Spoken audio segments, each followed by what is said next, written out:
Saat ini karena Indonesia dinilai telah mampu mengendalikan pandemi COVID-19 lebih baik dibandingkan dengan negara Amerika dan Eropa. Pengusaha perhotelan yang tergabung dalam Omega Hotel Manajemen membuka satu lagi hotelnya di Kota Palembang, yakni Hayo Hotel Palembang. Hotel yang berlokasi di Jalan Malaka 4 ini tentunya bisa membangkitkan perekonomian di Kota Palembang.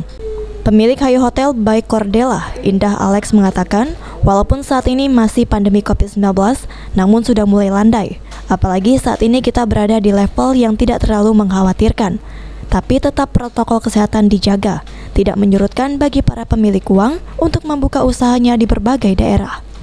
Apalagi Kota Palembang banyak sekali acara-acara yang seperti nasional dan internasional, seperti tahun-tahun yang sebelumnya, yakni Asian Games, atau juga tahun depan ada kegiatan Kormi, sehingga pihaknya menilai ini saatnya ikut berpartisipasi, bahkan mendukung majunya Kota Palembang.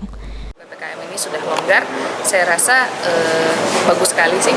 Justru ini adalah celah di mana kita bisa memulai bisnis, karena kan pada saat itu harga properti seperti tanah, landed land itu kan semua pada promo ya.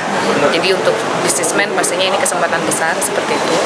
Dan juga fasilitas-fasilitas dari perbankan untuk dana kredit juga low pada saat itu. Jadi saya mengambil momen ini. Susan Oktaria, Irawan, PAL TV.